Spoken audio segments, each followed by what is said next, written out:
Ladies and gentlemen, welcome back to another episode of Black Law and Legal Lies, where we specialize in the legal lies. That's two words, not one. My name is Dan. Keep up with me on Twitter and on IG at I Am Dan on Drugs. The show, all platforms at Black Law Podcast. And don't forget, YouTube. We have great videos. Let me tell you, people, they're the best. Man, I'm going to miss this dude. No, I'm not going to miss him as a president, but I'm going to miss his stupidity. You are not going to miss his stupidity because he is not going anywhere. He's going to jail. He may no longer be the president of the United States, but he is not about to fall off the political, out of the political spotlight. This dude has a Twitter platform and he is not afraid to use it. Believe me, he will continue to stay and do stupid shit. He is not going anywhere. And you are. Oh, I'm sorry. I'm just Dan, and you can follow me on Twitter at I Tell Legal Lies. Nah, I ain't really going to miss him, though, because at the end of the day, the dude going to jail. So before we get into today's episode, I don't have the foolishness ready yet. It's still cooking. Wait, the foolishness there what? Yeah, just the foolishness. Oh, Lord. So I hear that he can pardon himself now for any crimes that he has done but has not been charged with. Well, that remains to be seen. Like that is something that legal pundits have been kicking around, like whether or not he has the ability to pardon himself. That remains to be seen. Honestly, that is an open area of constitutional law. So we'll see. Man, you know what? We will find out. According to Michael Cohen, it's possible. But at the same time, Dan Mueller talking about you can't charge a sitting president. Bull fucking shit. Well, that is what they have. That is the trope that they have been using from the very beginning, which is why he is fighting so hard, because now it's, you just took away one of my roadblocks. I'm no longer a sitting president.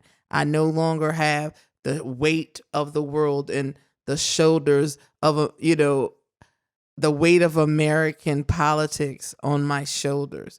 So, but given the fact that he just completely disregarded all norms, every law known to man, fuck it, lock his ass up. I can't wait to see what's gonna happen. But I don't know. All I know is, ladies and gentlemen, we do have some information, and this is again real shit from somebody who works in the FBI who is privy to a bunch of different threats right now. And of course, they can't disclose exactly what the threats are, but there are some very legitimate threats out here. And even the FBI, when they released their report saying the biggest danger to America right now is homegrown white supremacist groups, there's a lot of threats that they're currently seeing, and like I said, very credible threats. So for all my black and brown people out here, protect yourself, keep your heads on a swivel, and that ain't just my anxiety talking. That's real shit. And today's episode, what we're going to be talking about is dead lawyers. My favorite subject. Really? Yeah. So we talked about last episode the miscarriages of justices, right? So now what we're going to talk about is what happens if a lawyer dies in the process of miscarrying the justices. Wait. Dies in the process of miscarrying the justices. Miscarriaging the justices. Stupid. Man, so in the middle of a trial, right? Mm-hmm. We got a murder trial going on. Okay. Jury, we got the jury, got the judge, got everything. My attorney dies in the middle of my fucking trial, right? Mm-hmm. So his firm is not equipped to handle the case without him.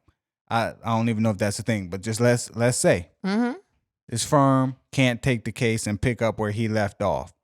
What happens when your attorney dies in the middle of a trial? Okay, so basically in that circumstance, the trial would be put on hold, can be postponed, and then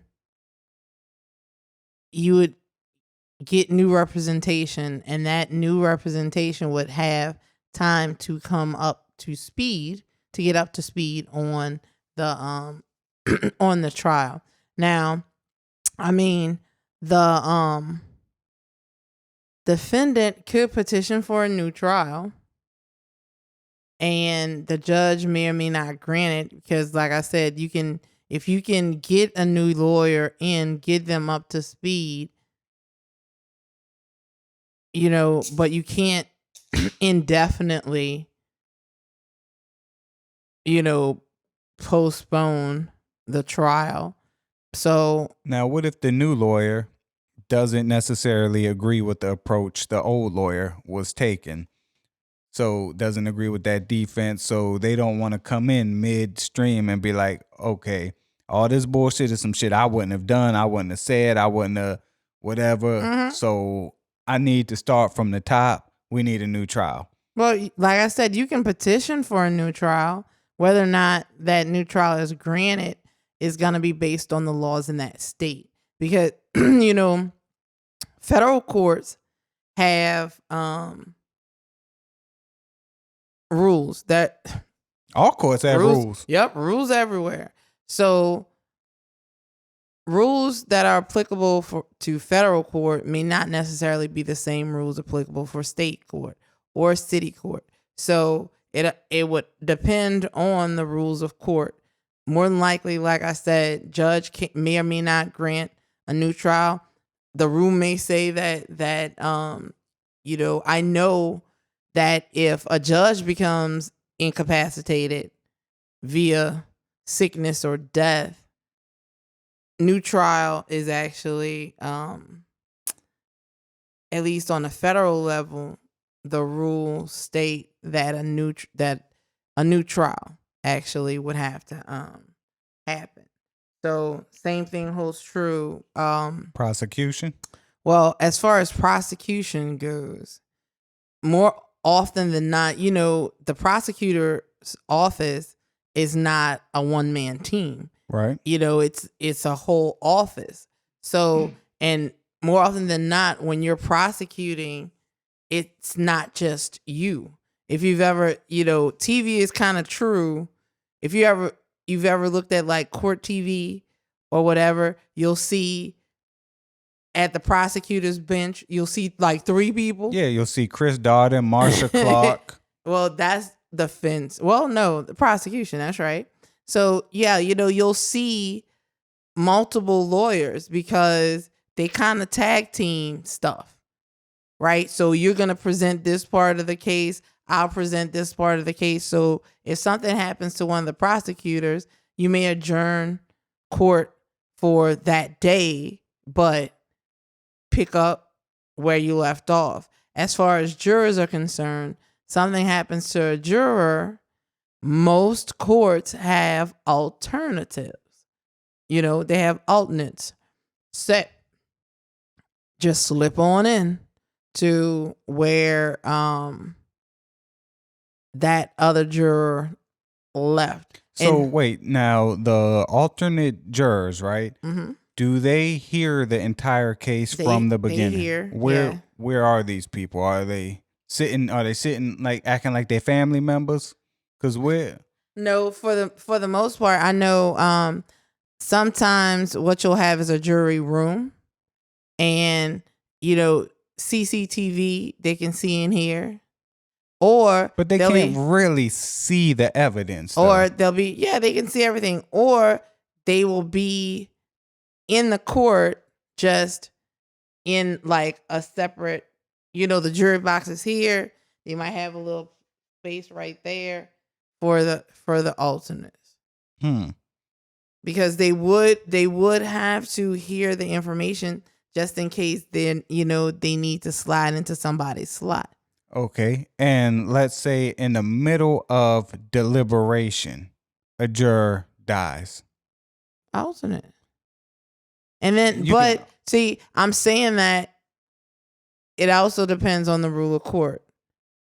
So the court may have a rule that an alternate, you can have an alternate up until this point, and then after this point, you can't. Well, I'm gonna share a little secret. Because I'm something like a lawyer. Give me Googles. If a juror dies in deliberation, let's say they have a heart attack, right? Mistrial. That is going to be an automatic mistrial, and the other jurors get paid. Seriously. Wait, they get paid for mental disturbance. Yes. If that watching another juror died while performing their duties, their civic duties. Is that on the state or a federal level? I don't know. It was on the website I saw. It was like nolo.com or some shit, man. But I'm like, fuck, maybe I should go to jury duty, because then if somebody die in there, I could be like, oh, Your Honor, my neck and my back. No, well, see, that's why I said rules of court may be that you can substitute a juror up until a certain point, and then thereafter you can't. So, yeah, mistrial. Okay, so the juror dies, basically alternate. Prosecution dies, case goes forward without them. The defense attorney dies, you get a new lawyer or a new trial. Right. Now, how do you get your money back from that defense attorney? How you gonna get your money back for what? Okay, if I'm paying you to represent me, okay, and you die, and I've represented you. No, you dead. You dead, and I didn't die the minute you handed me the check. I still have not been fully represented. Yes, you have been represented, because my time, every minute counts. So I prepped for your trial. I sent in motions. I did this. I talked to prosecutors. I did all that. So any money that I've earned up until the point that I die, I get to keep. Anything that's left over, if there's anything left over. So say I gave you 10 grand as a retainer. Wait, hold on. Murder trial? You're going to have to give me a little more than that. Say I give you 10 grand retainer, and then we come to agreement in the end, you're going to pay me this amount of money, right? Mm-hmm. So I start on the ground running, got my investigators. I'm making all these moves, and then here comes trial, right? And day 2 of the trial, heart attack and die. I'm sorry, I want my money back.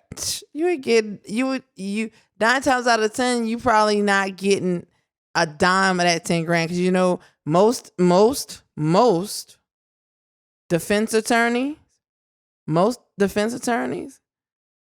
I know some of them here in the greater New Orleans area, they charge like $500 and something an hour.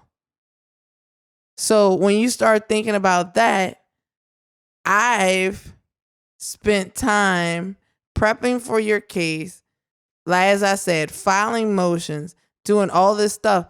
You know how that 10 grand gone. All right, well, let me ask you this then. If I get a new attorney, right? Mm-hmm. See, this is what it's not if you are, because I can't, no zombie lawyers here. I can't practice from the grid. When I get my new attorney, right?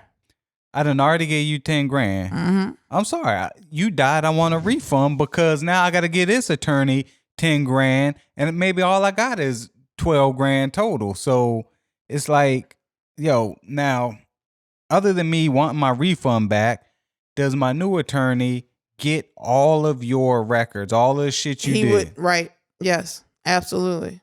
You have the right to receive a copy of your file. So which includes what's in this file here. So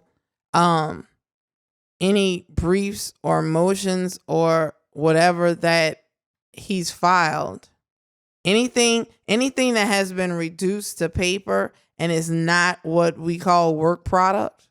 So like he might have notes and stuff in there that not necessarily you would get those because that's his personal notes. But if I am trying to follow your logic, maybe his firm actually gives me access, the new lawyer, access to his notes and other stuff. So, yeah. Man, I'd be pissed off. So you would have the right to be pissed off because you think about it. So think about it. Your lawyer dies, right? Maybe judge declares a mistrial or says, you motion or your new lawyer motions for a new trial and judge grants it. So you spent X amount of time already in jail because maybe you haven't posted bond, right? You had to wait for a court date. You sat through 2 or 3 days of trial.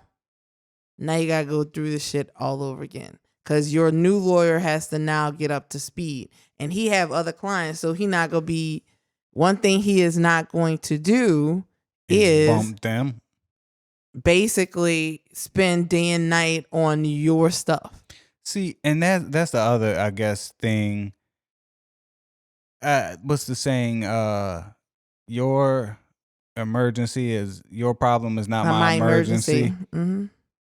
I'm a very impatient person. I'm sure there's lots of other people, especially if you're dealing with the legal system, impatient. Mm-hmm. Man, if I'm paying you to do my murder trial, my divorce, in my head, you should only be working 22 hours a day working on this shit. And see, and you know what? That is what everybody thinks. I mean, that's human.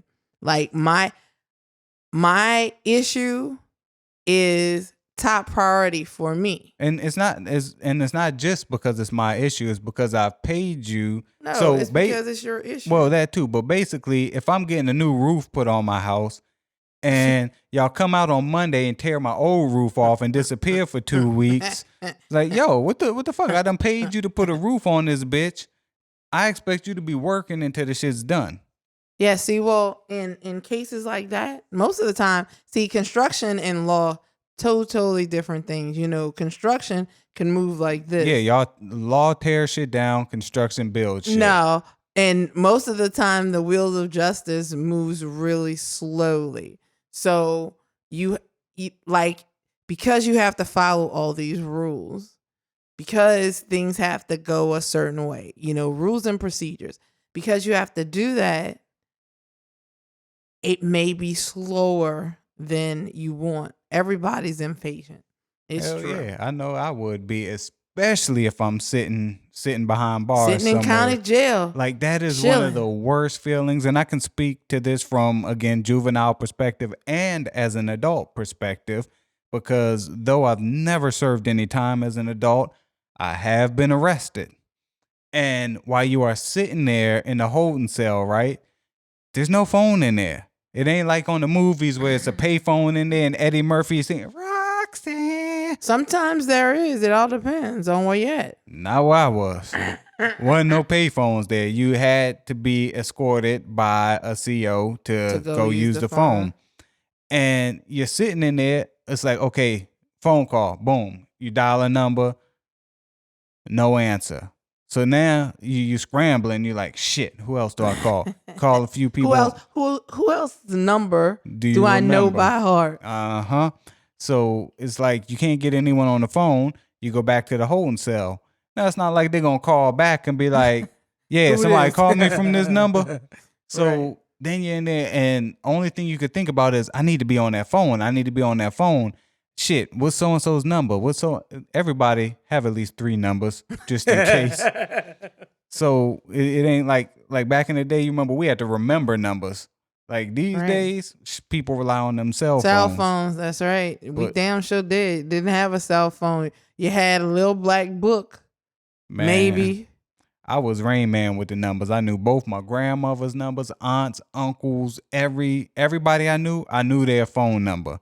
And all I know is sitting there in that cell, time starts moving really slow. Slowly. And you like, I gotta get somebody on the phone. This is my emergency. But man, that shit's rough. So you do expect other people to be jumping, Yes, like and it's getting bailed out too. Same thing. It's like, Mama, I need you to bail me out. In your head is Mama about to run down to the bail like bondsman, right now. and like within 30 minutes, I'm gonna be bailed out. No, it Nah. it don't happen like that. Believe me, I've had a lot of experience on the bail bondsman side, like trying to find someone to bond people out of jail. Why would you have a hard time finding? Because, okay, so peep this. Who knew that if you have been picked up 3 times? for the same thing and you've been bailed out and you miss court dates and all this other stuff, that the fourth time that you're actually picked up for this same thing, it is very hard to find a bail bondsman who will not only accept a percentage, but will do it for like a certain amount. Just recently, I knew. man, look, like I said, I don't deal with criminals, and I don't deal with criminals. You don't deal with criminals I that's don't been deal caught. with criminal law. So, like, I recently had this experience where trying to find a bail bondsman, okay, y'all, that would actually let you do the bond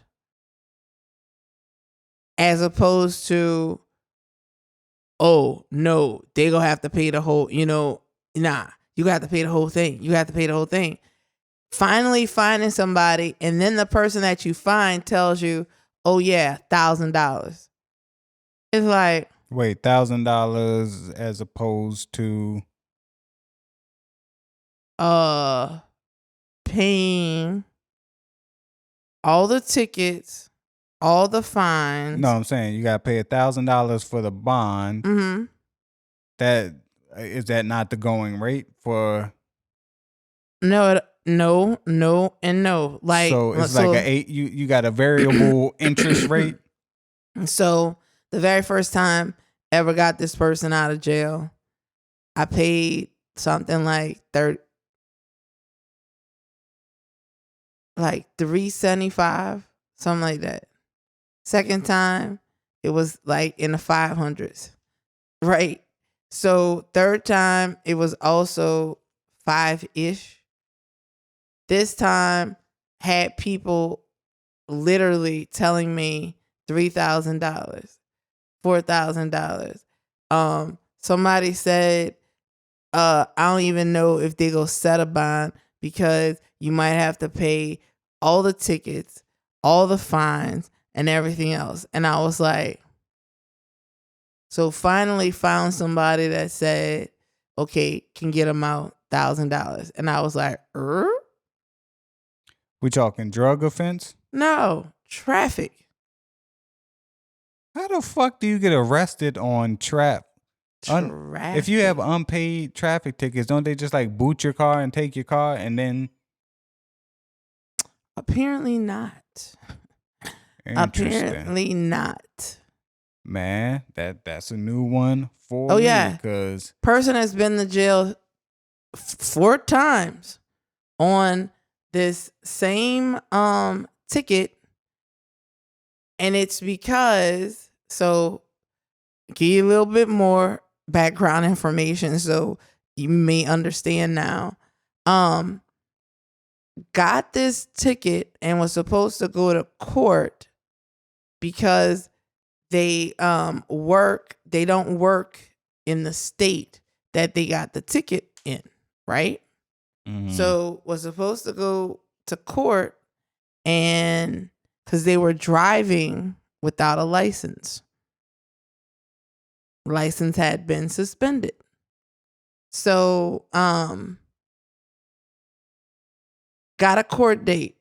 Did not go to the court date, of course, because at that point they were back home. Didn't go to the court date. Well, they get sent back to that state to work. Got picked up, had a busted tail light or something, got stopped, ran them, had a warrant because they missed the court date. Oh, I got one of those. I got that in DC. Yes, you did. No, I currently do. I have a ticket from when I was 17 years old that I refused to pay. I remember that because didn't it come up in the background check? Nah, that was my reckless. Oh, okay. I refused to pay this shit because we were profiled, and it was me and Paul riding through Southeast DC where I used to work. Domino's Pizza, got pulled over on Pennsylvania Avenue. Guns drawn as they come up to the window. We're two 17, 18-year-old kids. So I'm like, damn, bro, you ain't got to shoot us. Do I have a reason to shoot you? And I'm just like, oh, he drew down on you, son. To die, bro. So anyway, pulled us over because we were riding past a weed spot. We weren't getting any weed, but I just worked in the hood.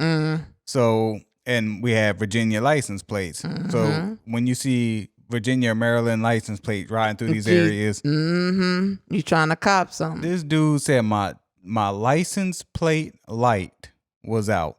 It was broad daylight. So I'm like, I ain't paying this fucking ticket. 17 years old, never paid it. And I do have a warrant in DC right now because of that. And every time we go back home, Becky think I'm crazy. I'm like, I'm not driving in DC. You drive. I'm not driving. I'll catch the metro, but I'm not driving. Yeah. Well, like I said, this person, first time they go back to this state, they get popped. Like, brake light was out or some mess. License plate light was out. And so I get a phone call and I'm hearing, this is a call from correctional facility. I'm like, what? Wait, what? Can they call cell phones now? Yeah. Yes. What is the, I'm gonna have to look that up. What's the rate on a collect call to a cell phone? It has to be higher than a regular. I don't know. I have no clue. But anyway, so I accept the call. That's how you know you're balling. I accept the call and it's like, what you in there for? Well, you remember that ticket I got? Yeah. Didn't you pay it? Well, no, they wouldn't let me pay it. And I was supposed to go back to court. Man, get out of here. So, like I said, that was the first time. And did it 4 more times. On the same ticket. Same thing. And every time I'm like, bruh, why don't you just pay the ticket? It's probably cheaper than all the bail. Correct. At this point, though, they will not allow him to pay the ticket. He has tried to pay the ticket. They will not allow him to pay the ticket. They want him to go before the judge. So he would literally have to drive or fly into this other state to go to court for them to do whatever. So right now, he's on a schedule, has to call the bail bondsman every Monday to find out if they've set a court date. Now, this is, you know what? This is a miscarriage of justice, no doubt. Like, every Monday has to call the bail bondsman, find out if there's a date set. There's been no date set. So it's like, they're not even interested in that shit. Pretty much, because like I said, the ticket plus fines and everything else, that shit is ticking up every day. Every day. Mm-hmm. So now it's like, by the time this thing actually gets before a judge and you get a court date and you're going, you might as well donate your car to him. Because now you're going to have to fly to get there, pay whatever the ticket plus the court costs plus the fines and everything else is. And thing is, now he's afraid because he's like, what if they don't let me go? What That's if they a possibility. say, it's like, what if they say, we don't want money, we want you to serve X amount of days? That's a possibility. And it is. So it is a mess. But I said, like, this is the last time. I've done this 4 times. I'm not doing this again. So, man, yeah, that whole cash bail shit. But that honestly, that's a realistic thing. Is sometimes people think they're doing the right thing, and okay, I'm gonna go to court and get this taken care of, and they end up getting jail time. You wind up in jail. 2 people that's happened to. And I saw recently New Orleans just did this thing with the I want to say the DA's office. They did it over there on Jackson around MLK somewhere at the park, which is traffic ticket forgiveness. Oh, yeah. And you go down there and you pay your tickets. Sometimes you get a discounted rate, and it's like no questions asked. And I was watching the organizer who put that together. That is exactly what, like, the people were afraid of, going to the court and getting held. And stay so it's like there. A lot of the times people have the money to do shit, but they don't want to do it because at this point you have a bench warrant. Yep. Believe me, if you do not, and that is one thing, if you are given a court date and you do not show up, automatically a bench warrant is going to go out. Mm-hmm. So I don't know, like, I have so many cousins who have been pulled over, search warrants for traffic tickets. Like, you are going to jail, you are getting booked because once they run your name, that's something else. Once they run your name and they see that you have a warrant, even if they were inclined to let you go, they will not let you go. They cannot let you go. You know what they need to do with old tickets? Well, with tickets, period. Okay, if you can't pay them within X amount of time, let's just say 30 days. Forgiveness? No. Do the same thing that every other creditor does, collections, and have that shit garnished out of the pay, because at least that way you keeping people out of jail. Yeah. And I know a lot of people are trying to get rid of the cash bond system because it affects our community more than others because we're less likely to even get bond. But when we do, it's like thousands upon thousands of dollars, and you pay the bail bondsman, a percentage. But you look at a lot of white people that get charged with some of the same exact crimes. RR. Yeah. Like, okay, we'll see you at your next court date. That's right. So, and they are more of a flight risk than anybody because, they have passports and could just leave and go. But the affluenza team, you remember that? They went to what, Mexico? Mexico sure did. Man, I remember phone calls back in my days, like I want to say 18, 19, 20-ish around then. That's like I was an adult, but I was still kind of a child. But for all intents and purposes, I was an adult trying to get people to come up with bail. When you're 18, 19, 20 years old, we ain't got no fucking money. No money. That's right. My mom ain't got no fucking money. So then it's like you got I call it embarrassment, but it's almost normal of mama reaching out to other family members. Oh, Dan's been arrested again. We're trying to get him out. Can you pitch in? His bail is this. So now your business getting like tossed around the family. So now, like, they don't even want at Thanksgiving, they be like, hey, that nigga got to eat with plastic forks. We don't trust him around our silverware. No, then it'd be like, hey, could I get my money back? Right. Look, I gave your mama $30 on your bail. Man, could I get my money back? That shit's sick. And then the same thing with house arrest too. Like when my cousin got out on house arrest, then you have to pay for the monitoring. Every day it just keeps continuing, and they will push your court date back like a motherfucker. Oh yeah, once again, because the monitoring service they're making money. The court is making money because the court gets a percentage of that. So hell yeah, I'm gonna keep pushing it back because you go pay. Because if you don't pay, now you're going back to jail. Or you're gonna be like in Florida where you got the felons got their right to vote back, but guess what? Now you got to pay all these fucking fines and shit like that. Man, we got to get rid of a lot of that. Like most crimes, unless it's a violent crime, they all should be ROR. Well, I can tell you this. I know, who was it? I was reading this article recently about, was it New York? No, it wasn't New York. I'm sure you saw it too. Like, it's just happened last week. They were not arresting you or anything for you having marijuana. Right. Where was that at? That was a few places. It was because of the pandemic.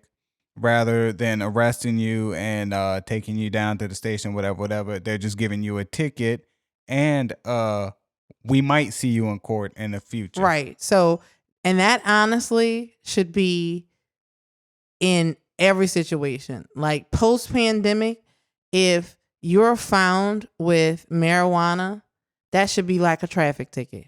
Really.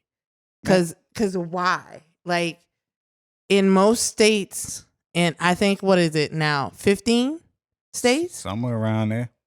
That it's now legal recreationally. So if I am found with marijuana and or marijuana paraphernalia, that should be a ticket. Man, it shouldn't be nothing. It should be a fucking high five because it's like all these years that shit's been illegal. Schedule 1. Schedule 1 drug. That's right. I like what Oregon did. They took it a step further. They decriminalized the crack heroin, the cracks. Wait, somebody sent me a meme and it was Dave Chappelle talking about most states. Yeah, we're gonna legalize marijuana. Oregon, peanut butter and crack sandwiches. Damn straight. I was like, well, all right. But I mean, they're going to be the guinea pigs, but I think that's actually going to have a positive effect. That is the way. That is really the way that we are headed.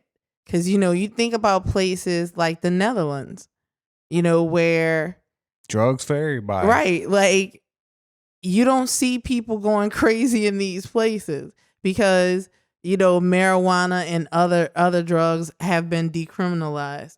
You don't see people going crazy, but America has a totally different dynamic though, because that's just like profit prisons. That's what it's called. Correct. Like we really have, our system is totally different. I mean, because I think about places like England and London, and you have these police officers who don't carry weapons.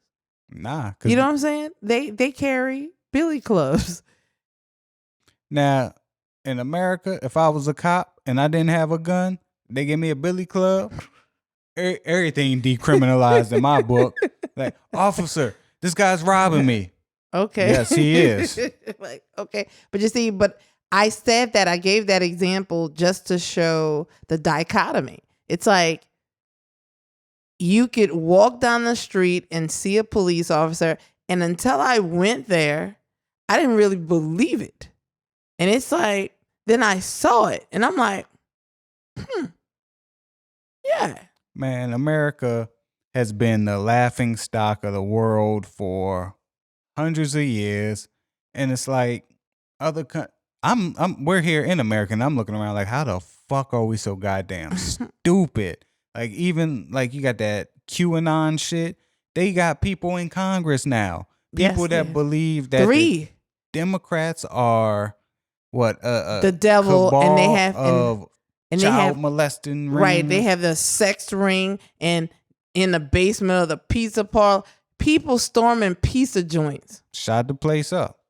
It's like, man, y'all believe any fucking thing. And now the whole rigged election, and man, Americans are just fucking dumb. But we're not. We are like Dumb. no, we're like spoiled children. Think about children who have been given any and everything they want and how they act. We are like that. America is like the spoiled child of the world. But We the have been problem is these spoiled children want AR-15s and fucking cannons and correct. shit. We've been given so much. We've been given so much freedom till we want the freedom to destroy ourselves as well. And we have that. Feel free. Man.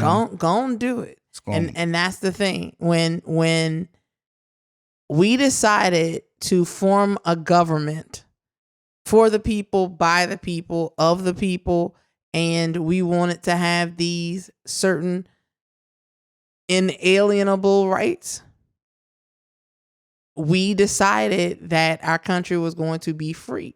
And freedom is a privilege that, as I said, we in America, we take for granted. So it's like, I could say what I want, I could do what I want because I'm free to do it. Yeah, but you're free to a point. I mean, you have a system of laws that should govern, that should make you fall back and think, well, maybe I shouldn't do that. But no. Man, let me tell you about government. This is some scary shit too. Amy Colbert Barron Jr., whatever the bitch name is, and I will purposely not know her name, but she ruled that in a case where a police officer killed a black teenager, that the police officer was not violating that teenager's constitutional rights because breathing is not a constitutional right.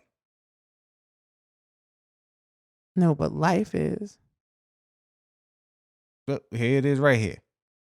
Unqualified impunity. Amy Coney Barrett once ruled, I said her name. Amy Colbert Barron once ruled that a cop wasn't responsible for a black teenager's death because breathing isn't a constitutional right. She's a purist. She is a purist, is what I've been told. And but it ain't like what life, I've heard liberty, and happiness. and the pursuit of happiness. Well, that ain't the Constitution. That's the Declaration of Independence. We the people. Man, who knows? So let's end with this. Going back to dead people, right? Oh, Lord. Well, actually, we still on dead people. Yeah, so we said that if you are a lawyer, if your lawyer dies, no refund. No refund. Depending on the rule of court, you may get your trial postponed or new trial.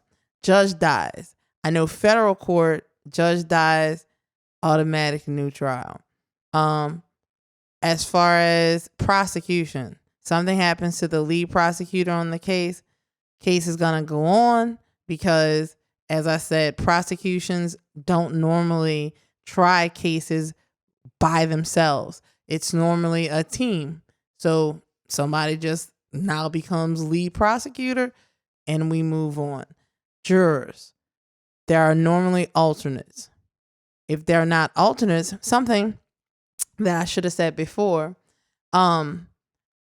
if they're not alternates, then what'll happen is a couple of things can happen. One, the defendant and the prosecution could agree to go forth with less, right? Go forward with less. Less jurors. Okay. Like say there are 12 jurors and one juror has an accident or has an heart attack and they have to go and there are no alternates. Then both sides can agree to go forward with one less juror. I think the foreman has to agree to that, right? Mm-mm. No? No, Four? the two sides. Okay. And then even if the sides don't agree, the judge could actually rule that they go forward. It all depends, once again, on the rule of the court where you are. So, I mean, there are contingencies for all of that. Well, check this. The one thing we hadn't covered is dead witnesses. So we got a kingpin on trial. Witness, they got him in witness protection and some more shit because, man, this is the only thing that can put this dude away. Somehow witness ends up dead. Mm-hmm. So does the case go on without that witness and without any evidence? All right, so this is what normally happens. And so, like, if you're that major witness, right, what prosecution is going to do is get your statement, right? And, like, they're going to do depositions. They may even get your taped statement. Video deposition. Correct. So they're going to have all of this. And even though it's better to have a live witness, if that witness dies, it's better to have a dead witness if you on trial. If that witness dies, what you can do is admit these things into evidence. You know, the videotape deposition, regular deposition, witnesses' statements. You can admit those things. But the problem with that is you can't cross-examine the witness. You can't. You cannot. But and that is an objection that has been made. That is an objection that has been made before, but a judge may allow these things to be entered into evidence. So, okay. Witness intimidation, which in the same type of thing, mafia or some shit like that, kingpin, they intimidate the witness doesn't show. There's a warrant for this witness now, right? Correct. Well, what normally happens is you don't show up, then what the prosecution does is they will charge you with obstruction. Contempt. You know, they can charge you with obstruction. The court can find you in contempt. They will. I mean, I've seen it happen before. People actually go to jail because they refuse to testify. See, but that's fucked up because if I'm intimidated and you are forcing me to do this, okay, so and so, like, I don't know, Sammy the ice pick does get life, right? Sammy the ice pick still in the fucking mafia in the life. And so people coming after what? me. Yeah. People coming after me. My family, everybody's. Exactly right. And that is so often why, and we've talked about it on the show before, that is so often why there's not a lot of cooperation in the hood. You know, because I got to live here. I know where you live. I know where your mom and them live. I know where your little sister live. And all I need you to do is open your mouth and see what happens. That's normally the way this works. And then we got secret jurors. They, in R. Kelly's case, the jury is going to be a secret jury. It's going to be sequestered? Not only that, they're going to be secret.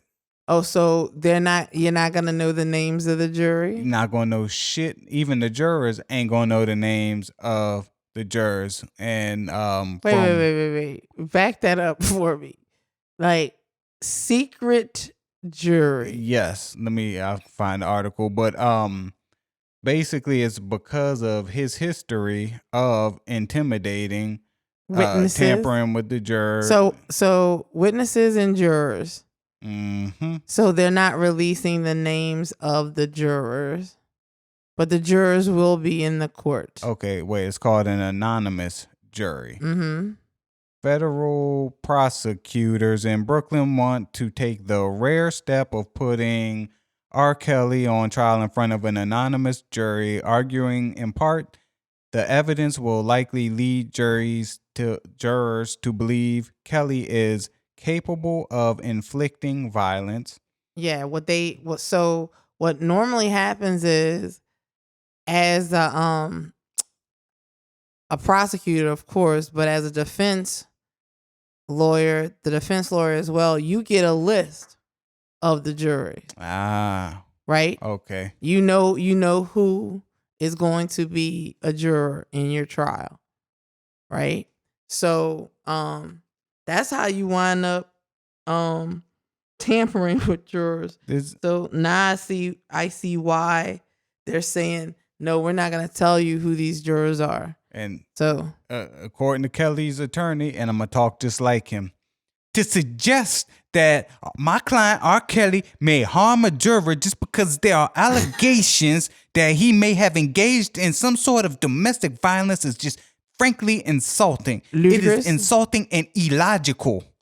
Wait, how you know that's how the dude talk? Because he represents R. Kelly. Why wouldn't you talk like that? Anonymous juries. That dude said, but I ain't supposed to be afraid of him. Gayle King was looking at him like, nigga, if you don't sit your ass down. But anonymous juries are typically reserved for mob, terrorism, or street gang cases. The 2016 trial in Chicago of the Hobos Street Gang. Mm-hmm. I hope I'm saying that right. Look, I ain't in that gang life. A case that involved the murder of a federal informant played out before an anonymous jury, and so did the Family Secrets mob trial in 2007. So basically, an anonymous jury is just the defense does not know who the jurors are. Mm-hmm. Interesting. There you have it, ladies and gentlemen. This is another week, another episode of Black Law and Legalized. Hoodie season still in effect. And look, we kept both weeks' episodes under an hour. That is a feat. My name is Dan. Keep up with us keep up with me on Twitter and on IG at I Am Dan on Drugs. Keep up with the show. All platforms at Black Law Podcast, as well as on YouTube. Oh, you said it right. Keep up with us, because you have split personality. I do. And I'm Just Dan, and you can follow me on Twitter at I Tell Legal Lies. And we're going to need an anonymous jury once they find out where Becky is. Really? What'd you do? No, you know what? Don't tell me. Look, I don't want to know. I did not do I do anything. not want any witness. I don't want to be a witness. I don't want to have to go into witness protection because you slightly crazy, man. I just cashed at you $4. Attorney-client privilege. Peace out, people. Later.